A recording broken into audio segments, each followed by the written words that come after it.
زبیر صاحب بھی آپ بات کر رہے تھے کہ جو نواز شریف صاحب پہ مقدمے بنے سوچے سمجھے منصوبے کے تحت بنے. ابھی پیناما تو خیر باہر سے آیا تھا, پھر سزا ان کو صادق اور امین جو کہا گیا نہیں ہے وہ تو سپریم کورٹ کی طرف سے آیا تھا.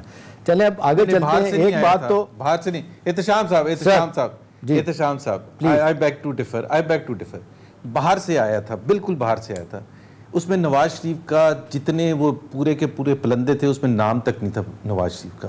دنیا کی تاریخ میں 1000 سال کی تاریخ میں کسی پر یہ کیس نہیں چلا کہ ان کے بچوں کی کوئی پراپرٹی ہے یا آف شور کمپنی ہے اور باپ کو سزا دی جائے, یا ان کے والد صاحب نے کوئی انویسٹمنٹ کی تھی اس کا جواب نواز شریف. میں نے آپ سے یہ پوچھا تھا کہ سن 72 میں میاں شریف نے وہ گلف سٹیل کیسے بنائی تھی. 2017 میں سپریم کورٹ نے JIT کے تھرو پہلا سوال یہ رکھا تھا کہ 45 سال پہلے آپ کے مرحوم والد صاحب نے وہ فائنینسز کیسے ارینج کیے تھے. یہ انصاف کے تقاضے ہیں, مجھے بتا دیں تاریخ میں آج تک بتا دیں. ٹھیک ہو گیا, اور کیا کوئی جواب دے سکتا ہے؟ چلیں ٹھیک ہو گیا, لیکن اسی سوال کے جواب میں میرا خیال ہے اس پہ بحث میں نہیں پڑتے. آپ کا نقطہ نظر ہے. پھر نواز شریف صاحب جب انہوں نے نیشنل اسمبلی میں کہا تھا جی یہ ہم اثاثے جہاں سے پیسہ, انہوں نے بھائی پوچھا کہ بھی اثاثے بتا دیں, منی ٹریل, وہاں پہ منی ٹریل نہیں بتا سکتے. جنرل سٹیٹمنٹ تھا, کورٹ کا ایک الگ چیز ہوتی ہے, جنرل آپ بات کر رہے ہوں میرے سوال کا الگ چیز ہوتی ہے, اور کورٹ سزا اس بات پر نہیں دے سکتا کہ آپ کو جواب دہ ہونا ہے کہ سن 80 میں آپ کے والد صاحب نے دیا تھا. یہ کورٹ کا کام نہیں ہے. نیشنل اسمبلی میں ایک جنرل سٹیٹمنٹ چلے وہ کورٹ کے فیصلوں کو کرٹیسائز کیا جا سکتا ہے, ٹھیک ہے. لیکن اب میں جو سوال پوچھ رہا تھا کہ اس کے بعد وہ جس طریقے سے کل ہی نواز شریف صاحب کو مفروض ڈکلیئر کیا گیا, ابھی آپ دیکھ لیں ایک بات تو زبیر صاحب سمجھ آتی ہے جب آپ کہتے ہیں نیازی نیب نیکسس, تو اس کے بعد سپریم کورٹ کے آبزرویشن اگر آتی ہے کہ یہاں پولیٹیکل وکٹمائزنگ ہوتی ہے, وہاں ہو رہی ہے, پولیٹیکل انجینئرنگ ہوتی ہے, اور آج بھی سپریم کورٹ نے ہائی کورٹ نے اس طرح کی باتیں کی ہیں, نیب کو سرزنش کی ہے, یہ تو سمجھ آتی ہے بات. جب اعلیٰ عدالتیں جن پہ آپ بھی یقین رکھتے ہیں اور اعتماد بھی کرتے ہیں, اگر آج آپ دیکھ لیں کہ لاہور ہائی کورٹ نے کل کہا ہے, اسلام آباد ہائی کورٹ نے مفروض ڈکلیئر کیا ہے, تو آپ نہیں سمجھتے کہ جو مزاحمتی بیانہ آپ کی پارٹی کا اس کو ایک زبردست دھچکا لگا اس پہ؟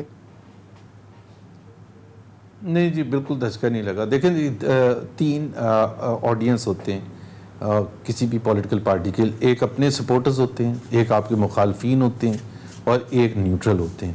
آپ نے صحیح پہلے ریفرنس دیا تھا کہ نیوٹرل کیا سوچتے ہیں, لیکن آپ کو سب سے پہلے اپنا ہوم بیس سنبھالنا پڑتا ہے جو آپ کے اپنے سپورٹرز ہیں. اور اللہ کا شکر ہے آج فری اینڈ فیئر الیکشنز کروا کے دیکھ لیں پنجاب میں تو پتہ چل جائے گا کہ کس کے ساتھ سپورٹ ہے. ہم بالکل ہمیں کوئی وہ غلط فہمی نہیں ہے اپنے بارے میں کہ ہم کہاں کھڑے ہیں.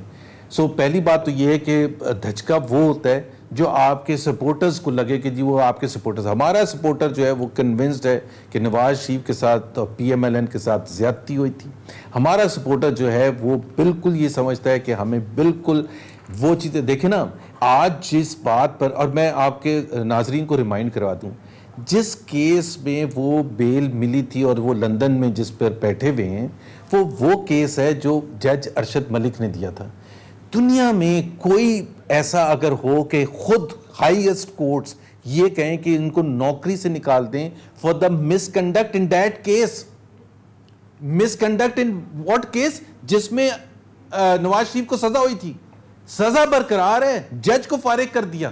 ٹھیک ہے, ٹھیک ہے. آپ مجھے یہ بتائیں یہ کیا انصاف کے تقاضے ہیں؟ یہ اس سے زیادہ ہلیریس یا افسوسناک بات چلے ٹھیک ہے, یہ اس حد تک تو ٹھیک ہے کہ ابھی تک اس کا کورٹ نے نکال دیا. ارشد ملک صاحب کا معاملہ ابھی تک بیچ میں لٹکا ہوا, ظاہر ہے اس سے آپ کو بھی پولیٹیکل مائلیج ملا. لیکن سوال یہ کہ جو آپ بات کر رہے ہیں کہ دودھ کا دودھ پانی کا پانی ہو جائے گا, آج الیکشن کروا دیں. دیکھیں 70 سے لے کے اب تک کہ میں بار بار کہتا ہوں 10 الیکشن ہوئے, میں نے سارے کور کیے ہیں. آپ مجھے بتا دیں کسی ایک الیکشن کے بعد ہارنے والے نے اپنی ہار مانی, اور دوسرا کیا گارنٹی ہے کہ آج ہم الیکشن کروا دیں حکومت تو آپ جیت کے آ جاتے ہیں, اور آپ کو جب دوسری پارٹیاں یا PTI کہتی ہے کہ جی دھاندلی ہوئی ہے, آپ کیا کریں گے؟ اس کے لیے عمران خان صاحب نے آپ کو کہا آئیں بیٹھتے ہیں, بات کرتے ہیں, بایو میٹرک سسٹم اور اس پہ لیے لیجسلیشن کرتے ہیں. تو بہتر نہیں ہے کہ آپ ان کو کہیں گے جی آئیں اس پہ پہلے کام کر لیتے ہیں, بجائے اس کے کہ کل الیکشن ہو, پرسوں پھر آپ کے خلاف بھی وہی کچھ ہو جو آج آپ کر رہے ہیں. احتشام صاحب, سب سے بڑی بات یہ ہوتی ہے کہ ہمارے نیت کیسی ہے. آپ نے کہا کہ یہ سسٹم کر لیں اور وہ سسٹم کر لیں اور جو بھی کر لیں. آج جنرل اسد درانی جو بات کر رہے ہیں سن 1990 کے الیکشن کی, یا آج جو باتیں ہوتی ہیں 2002 کے الیکشن کی, یا دوسرے الیکٹورل جو ہمارے پروسیسز رن ہوئے تھے, تو اس میں کیا سب سے بڑی بات سامنے آتی ہے کہ ایک وہ انسٹیٹیوشن جس کا کوئی کام نہیں تھا, جس کا کوئی تعلق نہیں تھا, اگر وہ دھجیاں اڑانے کے لیے تیار ہو جائے تو آپ کچھ نہیں کر سکتے. میں آپ کو صرف ایک ریفرنس دیتا ہوں. جنرل پرویز مشرف نے 2002 کا الیکشن کرایا تھا.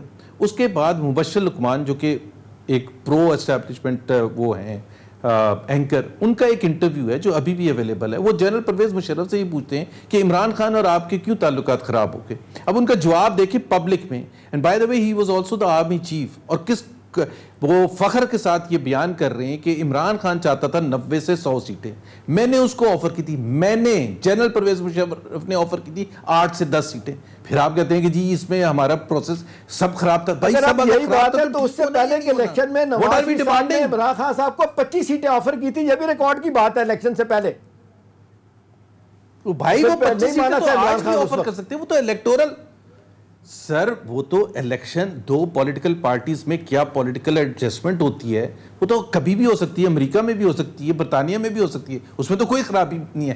واٹ از رانگ احتشام صاحب, کال اسپیڈ اے اسپیڈ. کہ ہم کیا, ابھی میں الیکشن کانسٹیٹیوشن کی کیا بات کر رہا تھا, جس کا کوئی کام کاج نہیں ہے وہ کیوں بیچ میں آ کے یہ مین کنگ میکر بن جاتا ہے. اصل مسئلہ یہ ہے, بنیادی مسئلہ یہ ہے, آپ جتنے مرضی ریفارمز کر لیں, اگر وہ اٹھا کے ساؤتھ آف پنجاب کے ایم این ایز یا پاسبل جو کینڈیڈیٹس ہیں ان کو ڈرا کے دھمکا کے پیار سے محبت سے پولیٹیکل لائلٹیز چینج کروائیں گے تو اس کا کیا نتیجہ ہوگا؟ انڈیا میں کیوں نہیں ہوتا, بنگلہ دیش میں کیوں نہیں ہوتا, سری لنکا میں کیوں نہیں ہوتا؟ چھوڑ دیں برطانیہ کو, چھوڑ دیں امریکہ کو. اس حوالے سے نواز شریف صاحب کا اور شہباز شریف صاحب کا بیانیہ نہیں ملتا. پرسوں کی گفتگو پریس ٹاک سن لیں جو شہباز شریف صاحب نے کی ہے, جس میں وہ کہتے ہیں نیشنل ڈائلاگ, اور پھر جس طریقے سے مفاہمت کی وہ بات کرتے ہیں, مزاحمت سے دور بھاگتے ہیں, اور مصلحت اندیز آپ کی پارٹی میں اور بھی لوگ بیٹھے ہیں جو کہتے ہیں جن کے 84 میں سے 60 لوگوں کے کیسز کھول دیے نیب نے, جتنے ایم این ایز ہیں. تو اس حوالے سے تو وہ بھی تو یہی بات کر رہے ہیں نا کہ لڑائی نہیں کرنی چاہیے, مقتدر سے حالات بہتر کرنے کے لیے ان سے بات کرنی پڑے گی. نواز شریف صاحب کہتے ہیں بات نہیں کرنی, مریم صاحبہ نے اس وقت بچ کے ساتھ کہا پہلے عمران کو ہٹائیں پھر بات کریں گے. تو پھر یہ ہے کہ وہ کھلاڑی تو بیٹھا ہوا ہے نا, جب آپ کی پارٹی کے لوگ چاہیں گے تو وہ ایک اور ادارہ تو پھر اپنا رول پلے کرے گا. دیکھیں احتشام صاحب, یہ تو ایک اپروچ کی آپ بات کر رہے ہیں کہ شہباز شریف کس طرح سے چاہتے ہیں کہ چیزیں آگے بڑھیں, اور کسی اور کا اوپینین کوئی اور سکتا ہے. اس میں پی ایم ایل این کی بات نہیں ہے, اس میں نواز شریف کی یا شہباز شریف کی بات نہیں ہے. وہ میری اور آپ کی بھی اپروچ میں ڈفرنس ہو سکتا ہے کہ بات آگے کیسے جائے. اس میں کوئی خرابی نہیں ہے کہ شہباز شریف کی تھنکنگ کیا ہے یا ان کی تھنکنگ سے کتنے لوگ مطمئن ہیں یا نہیں مطمئن ہیں. اصل چیز یہ ہے, یا مریم نواز نے کیا کہا, انہوں نے یہ نہیں کہا تھا نکالیں, انہوں نے کہا تھا ان کو جانا پڑے گا. تو آپ پھر انوالو کر رہے ہیں انہیں, ایک طرف کہتے ہیں کہ فوراً مداخلت نہ کریں, دوسری طرف آپ دعوت دے رہے ہیں ان کو کہ جی آپ آئیں معاملات حل کریں. کمال کر رہے ہیں آپ بھی. احتشام صاحب, خواجہ آصف نے یہ بتایا کہ 2018 کے الیکشن کے وقت رات کے 2 بجے انہوں نے ایک میسج کیا یا فون کال کی چیف آف آرمی سٹاف کو.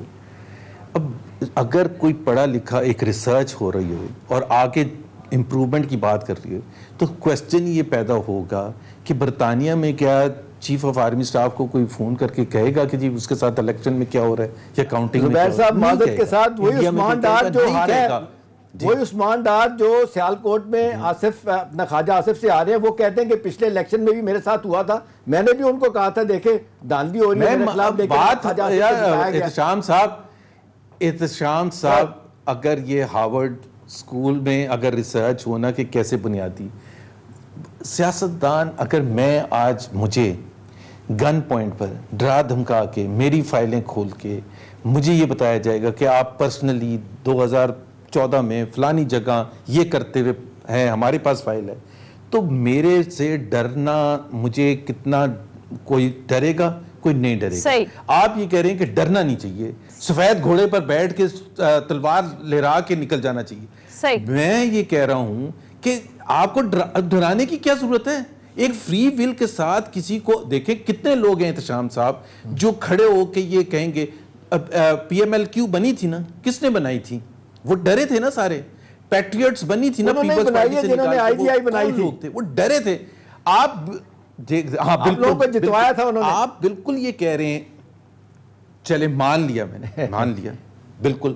کویسچن یہ ہے کہ ہم نے تو غلطی کی تھی, ہم کیوں بار بار ہر پولیٹیشین غلطی کرے. پولیٹیشین چھوڑ دیں, آپ بزنس مین کو آج سے ڈرانا شروع کرتے ہیں, دھمکانا شروع کرتے ہیں, اٹھانا شروع کرتے ہیں, ان کو نوٹسز بھیجنا شروع کرتے ہیں, ان کے کیسز چلانا شروع کرتے ہیں, تو وہ کیا ری ایکشن ہوئے گا؟ سب کا سیم ری ایکشن ہوئے گا.